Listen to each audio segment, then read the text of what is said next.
Hola, ¿qué tal? Bienvenidos a Reporte Climático. Yo soy Iván Carrillo y me da mucho gusto compartir nuevamente con ustedes este espacio de periodismo de soluciones para un mundo en constante cambio. Aquí es donde semana a semana especialistas de América Latina nos orientan acerca del mayor desafío de nuestros tiempos, la alteración del clima. Además de entender sus causas, identificamos las consecuencias del problema y profundizamos en las alternativas para adaptarnos y mitigarlo. Hoy nos enlazaremos hasta la Amazonía y conversaremos con Rosa Vázquez Espinosa, para quien este bosque tropical no solo simboliza el futuro, sino también la pureza de nuestro presente. Rosa Vázquez es originaria de Perú. Tiene un doctorado en Biología Química por la Universidad de Michigan y es directora de la iniciativa Amazon Research International. Vamos a conocerla luego de echar un vistazo a la actualidad climática del planeta. El pasado 10 de septiembre, la tormenta Daniel azotó el noreste de Libia, afectando gravemente a Derna, una ciudad costera del Mediterráneo. De acuerdo con la ONU, el desastre desplazó a más de 42,000 personas y mató a 4,333, mientras que muchas más continúan desaparecidas. Días después del suceso, un análisis rápido de la World Weather Attribution determinó que las lluvias torrenciales en el país africano son hasta 50 veces más probables y su intensidad es 50% mayor debido al cambio climático. Para llegar a estas conclusiones, los científicos de la organización simularon un mundo ficticio, sin calentamiento global, y lo compararon con información real, donde la temperatura promedio está 1,2 grados Celsius más arriba respecto a la época preindustrial. Sobre estos resultados, el secretario general de la Federación Internacional de Sociedades de la Cruz Roja y de la Media Luna Roja, Yagan Chapagain, dijo que lo ocurrido en Derna debería ser una llamada de atención para el mundo sobre el creciente riesgo de inundaciones catastróficas en un planeta alterado por el cambio climático.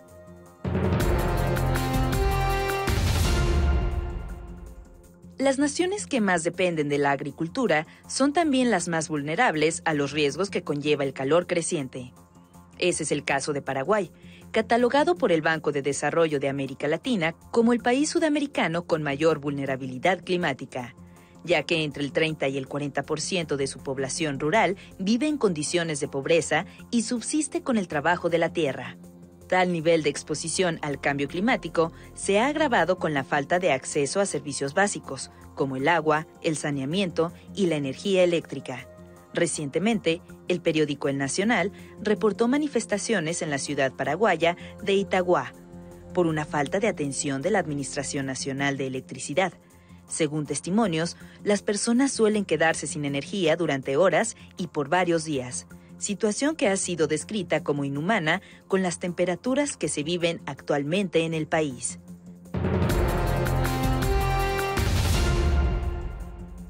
La Organización Mundial de la Salud calcula que en el año 2025 la mitad de la humanidad vivirá en zonas con escasez de agua. Ante dicho reto, una medida de adaptación podría encontrarse en los escarabajos del desierto de Namibia.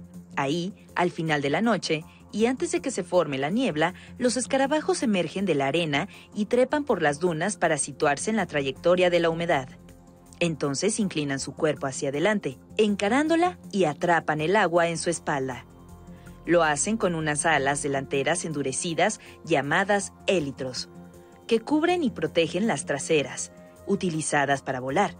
Las pequeñas gotas que contiene la niebla se acumulan y unen en gotas más grandes que, con el efecto de la gravedad, escurren por la superficie impermeable de los escarabajos hasta su boca. La composición química y la estructura de este material hidrófobo es de enorme interés científico por su posible beneficio para enfrentar las sequías. La Amazonía es el mayor bosque tropical del mundo. Ahí habita el 10% de la biodiversidad conocida y también es el hogar de 30 millones de personas. Sin embargo, se estima que unas 10,000 especies de plantas y animales amazónicos están en vías de extinción.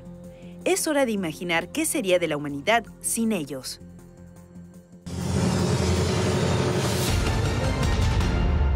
Pensar en la Amazonía es imaginar sus árboles enormes, un ancho río y los sigilosos jaguares que la habitan. Pero su riqueza también incluye una majestuosidad micro de la que Rosa Vázquez ha sido testigo. Sí, yo creo que, digamos, fue a través, en verdad, de las películas, de esas de Anacondas y otras cosas que vinieron diferentes grupos extranjeros a contar desde la Amazonía, que es una de las razones principales por las que conocemos más que todo ese tipo, que yo lo llamo macrodiversidad. Pero en realidad la Amazonía es mucho más que eso. Tenemos desde abejas sin aguijón, que la mayoría de gente con la que converso, nacional o internacional, nunca ha escuchado. Tenemos microbios extremos que sobreviven en ríos hirvientes dentro de la Amazonía, que tampoco mucha gente sabe. Tenemos vida que literal no se ha reportado todavía en la ciencia, como por ejemplo vida que brilla en la noche, que tiene propiedades bioluminiscentes, que usualmente solo se reportan en ciertos lugares del mundo o cierto tipo de organismos, pero en la Amazonía yo he visto no solo desde hongos que potencialmente son nuevos para la ciencia, sino también hasta grillos que tienen la cabeza, que cuando le das ese tipo de luz UV brillan, que no se han reportado en otros lados. Y otro componente que a menudo pasa inadvertido es el conocimiento de sus pueblos, algunos de los cuales han optado por mantenerse en aislamiento voluntario.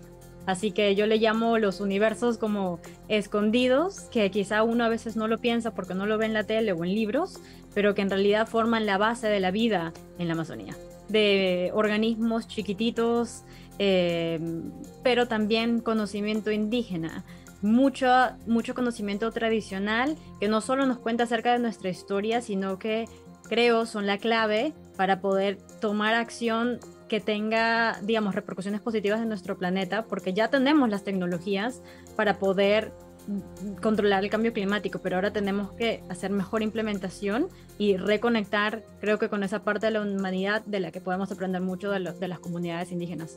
La propuesta de Rosa Vázquez es involucrar a más gente de la propia Amazonía que indague en eso que aún desconocemos. Yo creo que poquito a poquito se acerca más, pero creo que todavía hay muchas brechas de vacío, mucha falta de tener más gente nativa y joven liderando, y en realidad mucha creatividad, porque digamos, te doy un hecho que a mí la primera vez que lo escuché me volvió loca, por así decirlo.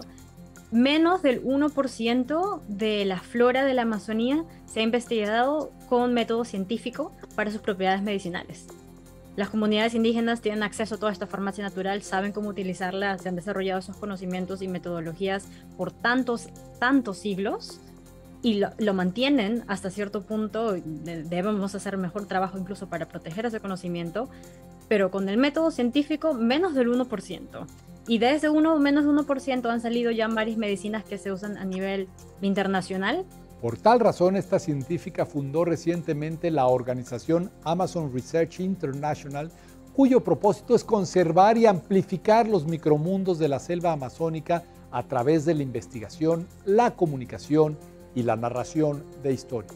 Nos hemos enfocado en dos proyectos. El primero, que justo lo empezamos un poquito antes de que COVID arrancara, que era estudiar el río hirviente de la Amazonía. No sé si has escuchado de este río hirviente que está en Perú. Está ubicado en la parte central de la Amazonía, es más parte de mi familia, viene de la parte central de la Amazonía peruana. Y es un río que es muy único y diferente al resto de ríos hirvientes que se ven en el mundo, como por ejemplo los de Yellowstone en Estados Unidos, que también son acídicos, o otros en Islandia, en Italia. El río hirviente de la Amazonía no está asociado a ningún volcán y no está aislado, sino que está literalmente en el centro, en el corazón de la selva, con vida alrededor, que no le importa que esté un río hirviente donde el vapor es tan caliente que hasta te puede quemar. Es decir, se ha desarrollado todo un ecosistema súper único, y por mucho tiempo la gente pensó que nada podía sobrevivir en el río porque las temperaturas llegan a casi 100 grados Celsius y cualquier cosa o animal macro que cae dentro muere inmediatamente, se quema en segundos. Y este río se ha asociado mucho a conocimiento tradicional, pero también a espíritus guías y medicinales por las comunidades que lo están protegiendo hace años. Ella y su equipo están creando el primer mapa microbiano del lugar para mostrar la diversidad de formas de vida y cómo se han adaptado a un ambiente extremo. Uno, mostrar que sí hay cosas que viven, que se han adaptado con el paso de los años. Dos, entender cómo y dónde están. Y tres, lo más importante para mí es entender cuál es su rol con el resto de la ecología. ¿Qué nos puede decir acerca de la evolución de la vida en la Amazonía? Que todavía hay mucho debate acerca de eso. Dos, nos puede informar acerca de quizás soluciones o posibles soluciones para poder hacer biorremediación, como por ejemplo cuando hay derrames de petróleo, que lamentablemente ocurren muchísimo en toda la Amazonía. Los microbios nos pueden dar alguna solución, o incluso también como están en esa situación extrema, si es que nos pueden dar soluciones como nuevas medicinas, que es algo que no mucha gente sabe, que muchas de las medicinas que usamos hoy vienen de microbios. Ese ha sido un proyecto grande que ya hemos, digamos, la mayoría se ha concluido. Vamos a lanzar la publicación pronto, junto a herramientas educacionales. El segundo proyecto estrella de Amazon Research International tiene que ver con las abejas sin aguijón que juegan el papel de restauradoras de la selva. Son las meliponas, correcto. Existen como 500, 600 especies únicas en el mundo alrededor de los trópicos y subtrópicos. Y bueno, claro, el conocimiento maya es uno de los más establecidos en términos de abejas sin aguijón. Pero casi como 200 de estas especies únicas se encuentran en la Amazonía y nos hemos encontrado en el norte de la Amazonía peruana. Es decir, una biodiversidad tremenda. Y creemos que si es que se explora en el sur, se encuentra aún más, pero todavía no se ha hecho. ¿Y por qué es tan importante? Las comunidades indígenas han tenido acceso a este conocimiento desde antes de que los españoles entraran a Sudamérica por primera vez, y han desarrollado métodos de cómo acceder a las mieles medicinales. Y durante el tiempo de COVID, que todo cerró, el ecoturismo y el acceso a los hospitales también en muchas de estas regiones remotas, muchas de estas comunidades empezaron a usar o continuaron usando esta miel medicinal, y hemos reportado con nuestros estudios, con nuestros colaboradores, con el científico César Delgado del Instituto de Investigaciones de la Amazonía Peruana, que se curan hasta 14 enfermedades en la Amazonía usando estas mieles. Con los resultados en mano, lo que hará el grupo a continuación es pugnar por esfuerzos más firmes para cuidar de la Amazonía. No ha habido ningún reporte en Perú acerca, digamos, por la parte científica, la parte de la química, si es que verdaderamente existen moléculas medicinales en esta miel. Así que eso es lo que estamos promocionando, empujando con nuestro trabajo, poder hacer los estudios por primera vez, pero no solo que se quede ahí, sino cómo llevamos esta parte de la ciencia a iniciativas de conservación. Entonces, colaborando con autoridades locales para poder implementarlo a nivel nacional, y que se logre cambio positivo.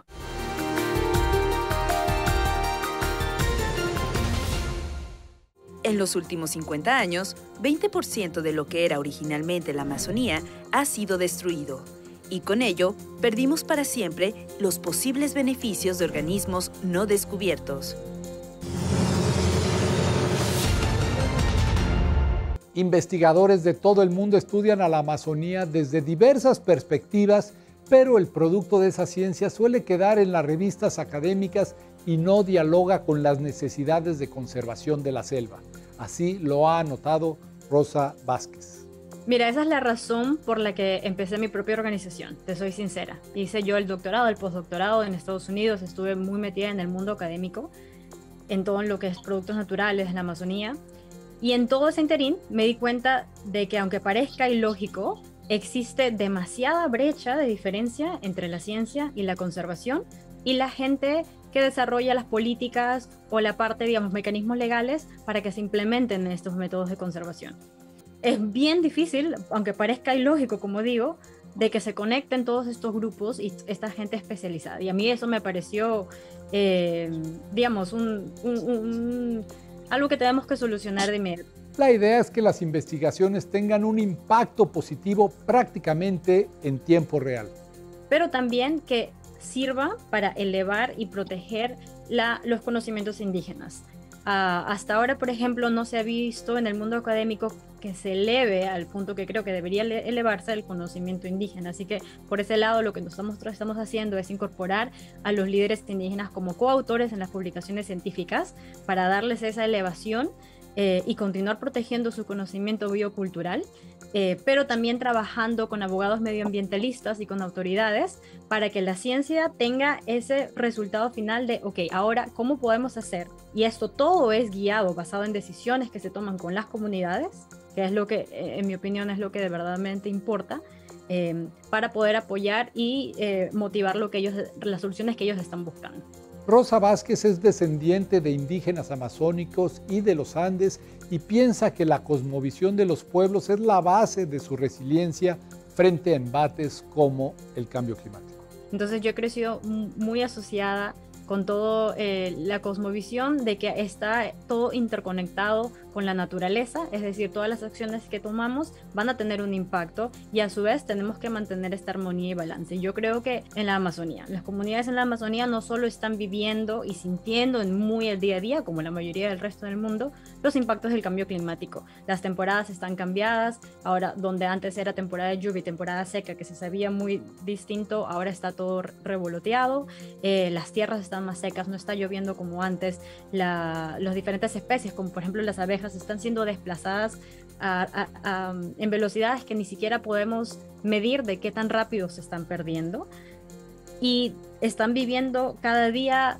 persecución política, por persecución por grupos de minería ilegal, deforestación. En tan solo un año se han asesinado a más de 14 líderes amazónicos en el Perú, nada más, y cada año creo que se han reportado 20 derrames de petróleo en los últimos 2 años desde COVID, pero posiblemente hay más, y de esos, solo 1 de cada 3 se tratan, y ni siquiera se tratan a largo plazo.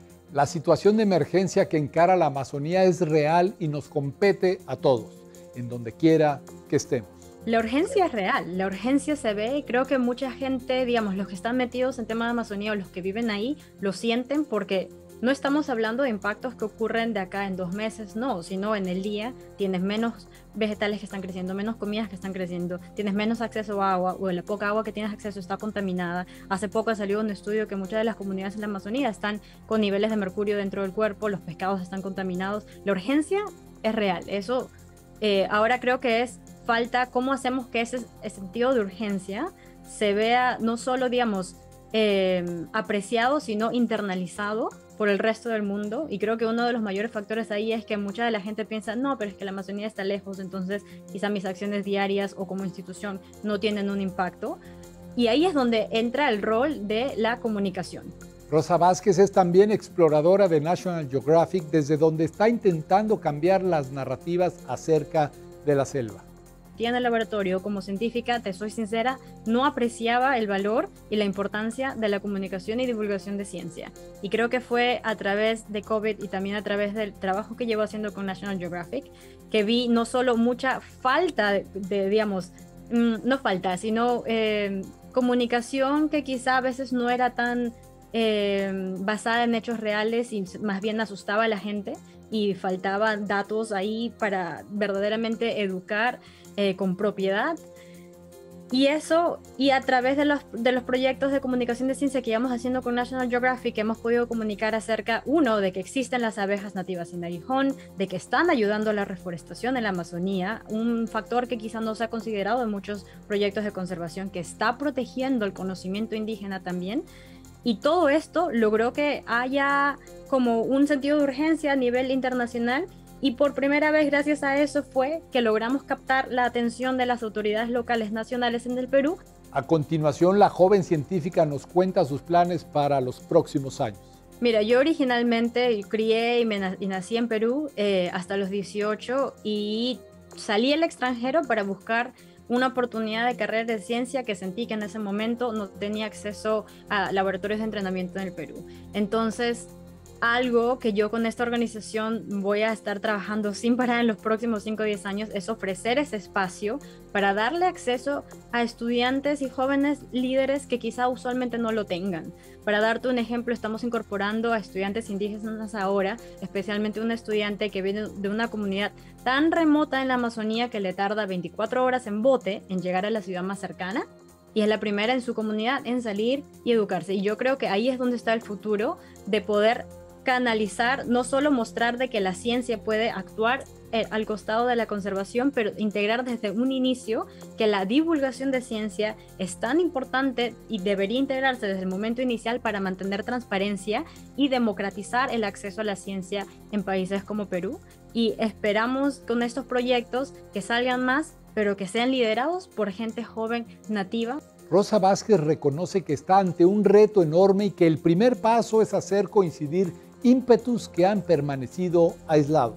Que llevan haciendo este trabajo. Creo que han habido muchos grupos que han abarcado y han hecho excelente progreso y son grupos grandes, pero cuando hablamos, digamos, de comunidades pequeñas que son líderes y protectores de ecosistemas locales, yo creo que a veces estos grupos es difícil al cual acceder como organización nueva o como comunidad, digamos, pequeña. Y lo he vivido yo en carne propia y sé que muchas de las comunidades con las que trabajamos también tienen dificultades en acceder a fondos porque quizá se lleva. Entonces yo diría, uno, democratizar acceso a apoyo, que sí, se continúe trabajando con estas organizaciones grandes, pero facilita el acceso a organizaciones más pequeñas y a comunidades para que las voces indígenas locales puedan acceder a eso. Hay tanta gente que está haciendo trabajo espectacular, pero quizá uno por no saber inglés, o dos por no tener los contactos, o tres porque muchos de estos fondos a veces no están publicitados abiertamente, no logran avanzar más y tener cambio a nivel local. Así que yo diría, eso es lo que le pediría y creo que eso es una de las cosas que falta para que estas conversaciones a nivel grande no solo queden en conversaciones, sino se traigan ideas nuevas. Necesitamos voces nuevas para poder generar cambio. La reflexión final de nuestra invitada es imaginar el fin de la Amazonía y darnos cuenta de que la vida como la conocemos es imposible sin esta selva. Que empiezas tu día y no tienes café. Imagínate que pasa el día, no tienes tu postrecito de chocolate. Imagínate que pasa el día y no puedes tener acceso a carne para el almuerzo, o no tienes acceso a productos de cuero, ya sea chaquetas o bolsos, o no tienes acceso a ciertos tipos de perfumes, o es más, aún incluso más importante, no tienes acceso a ciertos tipos de medicina. Todo esto que he mencionado deriva de la Amazonía. Es decir, si no protegemos la Amazonía, y esto estoy hablando a nivel individual, personalmente todos nos vamos a afectar y nuestro día a día va a cambiar. A nivel global, la Amazonía representa una de las últimas posibles soluciones para poder regenerar, no solo desacelerar el cambio climático, sino regenerar para que tus nietos puedan todavía tener un poco de selva, puedan tener todavía un poco de aire fresco y libre de contaminantes. Así que yo diría, hazlo no solo para que tu día a día se mantenga, pero también piensa en esas generaciones que van a venir, que no van a tener esos privilegios que hemos tenido nosotros. Gracias por habernos acompañado hasta el final de este reporte climático. Yo soy Iván Carrillo y los espero la próxima semana con más periodismo de soluciones para un mundo en constante cambio.